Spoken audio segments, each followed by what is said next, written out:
আসসালামু আলাইকুম। আপনারা কে কেমন আছেন? আশা করি সবাই ভালো আছেন। আলহামদুলিল্লাহ আমিও ভালো আছি। আজকে আমি পাঙ্গাস মাছ ভুনা করব। আমি পাঙ্গাস মাছটাকে লবণ, লেবু দিয়ে গরম পানি দিয়ে ভালো করে ধুয়ে পরিষ্কার করে নিয়েছি। পাঙ্গাস মাছ থেকে এটা আষ্টে গন্ধ কয়।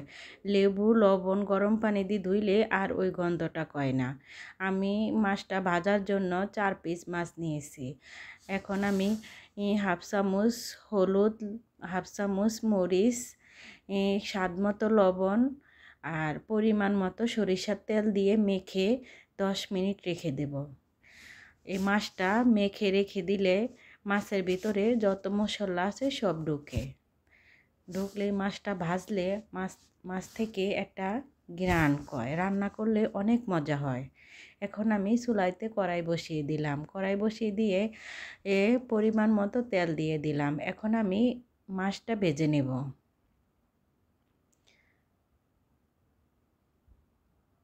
আমি মাছগুলা সব দিয়ে দিলাম। এখন আমি একটু লাল লাল করে ভেজে নেব। আমার এক পিঠ মাছ ভাজা হয়ে গেছে, আমি আরেক পিঠ উল্টিয়ে দিলাম।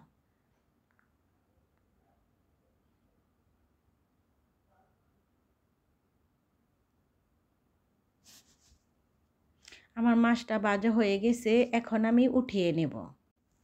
এখন আমি ওই তেলের ভিতরেই কালো জিরা দিয়ে দিলাম। কালো জিরাটা গরম তেলে দেওয়াতে ভাজা হয়ে গেছে। এখন আমি পেঁয়াজ আর কাঁচামরিচটা দিয়ে দিলাম। কাঁচামরিচ আর পেঁয়াজটা একটু ভেজে নেব।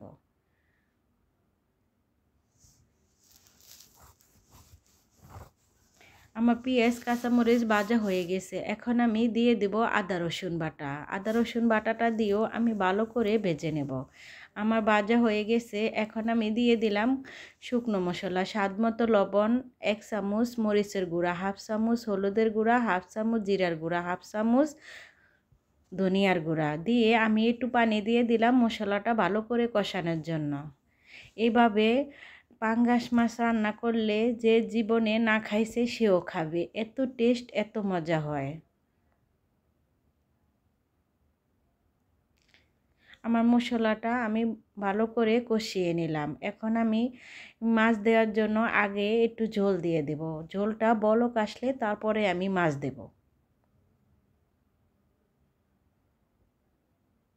আমার ঝোলটা বলক আইসা পড়ছে, এখন আমি মাছগুলা দিয়ে দিলাম। মাছগুলা দিয়ে আমি সুন্দর করে আলতো হাতে মাছটা উল্টিয়ে নেব।